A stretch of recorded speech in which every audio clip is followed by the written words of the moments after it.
పక్క చంద్రబాబు నాయుడు కేంద్రంలో పదవి ఇస్తానంటున్నారు. ఇక్కడ స్టేట్లోనే వచ్చేసి లోకేష్ గారిని సీఎం చేస్తానంటున్నారు. అది ఎంతవరకు నిజం అవ్వచ్చు? నిజం ఉంటేనే కదా తమ్మి బయటకు వచ్చేది. ఖచ్చితంగా చేస్తారు. ఎందుకంటే మన దేశంలో పత్తి అనేది ఎవ్వరికి తెలియదు. తీసుకొచ్చింది ఆయన, హైటెక్ సిటీని డెవలప్ చేసింది కూడా ఆయన. ఖచ్చితంగా కూడా అది జరుగుతుంది కాబట్టి వాళ్ళు చెప్తున్నారు. లోకేష్ అన్న, నేనైతే అదే కోరుకుంటున్నాను. లోకేష్ అన్న సీఎం కావాలనే కోరుకుంటున్నాను నేనైతే. 100% లోకేష్ అన్న సీఎం అయితే ఇంకా ఆంధ్ర అభివృద్ధిలోకి వస్తుంది. ఖచ్చితంగా అభివృద్ధిలోకి వస్తుంది. ఆయన విధానం కానీ, ఆయన మాట తీరు కానీ, కష్టాలలో ఉన్న వాళ్ళని ఆదుకోవడం కానీ, ఆయన తర్వాతనే ఇంకెవరైనా. 100% నేనైతే అదే కోరుకుంటున్నాను. ఇప్పుడు ఒకవేళ లోకేష్ అన్న సీఎం అయితే ఫస్ట్గా హ్యాపీనెస్ చేసుకుని ఒక తెలంగాణ ఆడబిడ్డగా నేను ఒక్కదాన్నే ఉండొచ్చేమో. ఖచ్చితంగా మన ఆంధ్రనే కాదు, ఆంధ్రతోటి అయినా మాత్రం ఆగిపోవద్దు. నెక్స్ట్ టైం ఇక్కడ కూడా పెట్టాలని కోరుకుంటున్నాను నేను. అంటే లోకేష్ గారు క్యాప్టెన్గా ఉంటారంటారా? ఎందుకంటే ఆయన ముందు టర్మ్లోని టీడీపీ ఉన్నప్పుడు కొంచెం ఫెయిల్యూర్ అయ్యారు. ఇప్పుడే కొంచెం తమ్మి ఇగో ఫెయిల్గా అందు ఎవ్వరు లేరు జిందగీలా. మస్తు పుట్టగానే పిల్లలు నడవరు, పాడతారు లేస్తారు, పాడతారు లేస్తారు, లాస్ట్కి నిలబడతారు.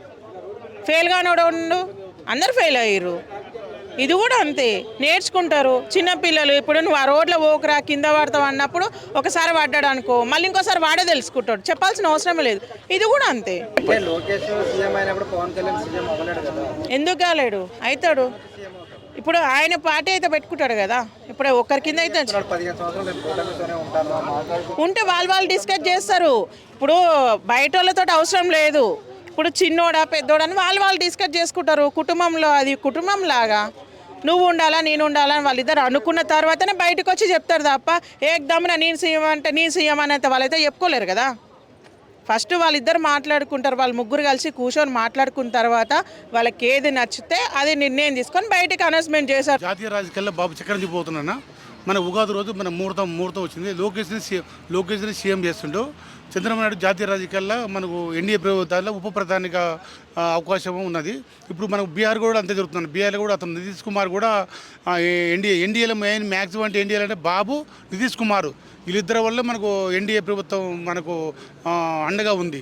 వీళ్ళిద్దరు లేకపోతే మొత్తం ప్రభుత్వం అవకాశం. అందుకని బాబుకి ఇప్పుడు మామూలుగా ఉప ప్రధాని ఇచ్చి పంచాయతీ రాజకీయాల్లో మనకు లోకేష్ సీఎం అవుతున్నాడు. పవన్ కళ్యాణ్ డిప్యూటీ సీఎం ఉన్నారు కదా, మరి అంటే లోకేష్ కన్నా ఆయన పెద్దోడు కదా, ఆయనకి ముఖ్యమంత్రి అంటే ఎన్డీతో మాట్లాడే అతను ఏంటంటే ఇప్పుడు జాతీయ రాజకీయాలకు ఈ మన పవన్ కళ్యాణ్ తీసుకొని వాళ్ళు వేరే మంత్రి పదవి ఇస్తారన్న కేంద్రంలో.